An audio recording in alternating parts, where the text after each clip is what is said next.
Hey there, I'm your girl, Arika Trimnell, and it is time for another Mindful Monday. Today, we are going to talk about a subject that is near and dear to my heart, and do I dare say it, but it kind of drives me bonkers. We're going to explore a critical, but yet, I'm going to say it's a really misunderstood topic. The tendency to match somebody's energy, match the people around us. Why in the world would you feel like you need to instinctively mirror somebody else's energy? And what does that say about you, your spiritual growth, and how you feel about yourself? Well, that's something I'm going to get in today. But first, what I would like to do is recap the previous exploration. We talked about last time the consistency trap. And how we explored that was we uncovered how our past and societal expectations often dictate our thoughts, our actions, our behaviors, our patterns, and how we can reprogram and reparent ourselves to have a more positive, healthy relationship with consistency. Okay, so now we can turn our attention to a very related topic, the habit of matching somebody else's energy. Think about it. You're matching the energy of those people around you. Again, I ask, why? Why mirror somebody else's energy? What does that reveal about where you are on your journey? Now, for me, when people say, oh, I just match their energy, that says a lot to me. That says a lot about how they feel about themselves, how they feel about the other people, and where they are on their journey. Now, I'm the type of girl where I just let you do your thing. And if you want feedback, I'll give it to you. But other than that, I'm just going to let you, all right, that's what you want to do. That's how you want to live your life, because we're all on different journeys. And what works for you may not work for me. But I've got my thoughts and opinions. But let's start by considering the role of the ego in this illusion of separation.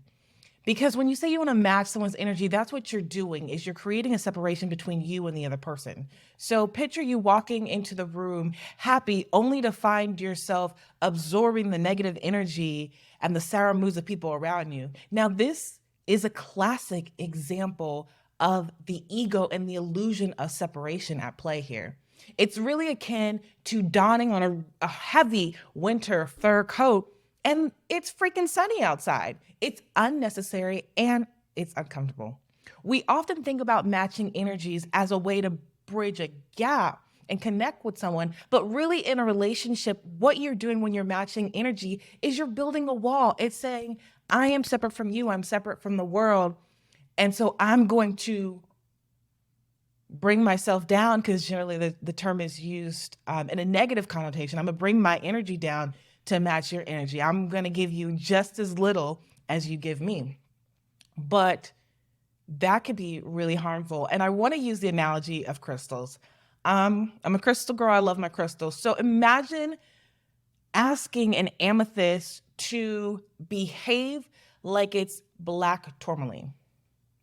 Now, we all know that that's stupid. That is an absurd thing for you to tell your crystal, especially the amethyst, to behave like it's tourmaline. It's unnatural and it's energy depleting. That's the same thing as matching someone's energy. It's like expecting a sunflower to bloom in the moonlight. We know it's going to be challenging because it's contrary to nature. You have your own energy. Somebody else has their own energy. There's no need for you to try to fit yourself in the box that they have, because they're who they are based on their experiences. You do not have to be who they are. I want you to think about a time where maybe you were at a social event, at a club, at a party, and you left because you were so freaking depleted. Or maybe afterwards you realized you were so depleted. Was it because you weren't true to being yourself? We've all been there, been at parties. Oh, yeah, haha, nice to meet you. Small talk, yada, yada, yada. And you're depleted afterwards because you weren't you, right? It's like being a chameleon, trying to change to all these different situations, it is tiring. And like I said, you are depleting your energy trying to fit in, trying to have your vibes match somebody else. It's against the grain. It's unnatural. Think about that, right? I know, right? I hit home with that. We've all been in situations where we just feel like, dang, that was draining. I never want to be around those people or that situation again. And realizing that the role we played in it was because we weren't our true selves in that situation. We didn't honor our needs, you know? And, as we get towards the end of this discussion, I really want you to think about that crystal metaphor. Not just because I love crystals, but an amethyst does not lose its healing and tranquility qualities amongst other stones. It stands out for its unique beauty, and that's who you are. So when you honor your own authentic energy, we do more than just, it's more than just a spiritual practice. It's about celebrating your individuality. It's like you are a lighthouse, firm and guided, shining a light of your authentic energy, which serves as a beacon for those around us. That is important because when your light shines, you give permission for other people to allow their light to shine. Imagine a world, because we live in it, where there are a lot of people and their lights are not on. They aren't shining. So that sends a message not only to them, the people that are around them, but think about it's the message we send to our babies when we aren't our authentic selves, when we don't operate in our own uniqueness and our own lanes of genius. Babies are mirrors too. They match and mimic our energy. They are one of our greatest teachers. It's because they match and mirror our energy. It shows us who we are, not who we think we are, not the labels that we put in our heads or the labels that we've been assigned, not the roles. Think about that. Think about that next time you say you want to match somebody's energy. Maybe what you should do instead of matching their energy is leave the situation. Maybe instead of matching their energy, you continue to be the bright, shining star that you are and allow them to leave the situation because they realize your light is too bright. Not everybody can stand next to brightness. Not everybody can be in the room with greatness because it shines a light on the shadows that are within. And when you choose to dim your light to match somebody's energy, what you are saying is you don't feel like you are worthy enough to stand on your own, that your uniqueness is great enough to be seen, to be known because you don't know it.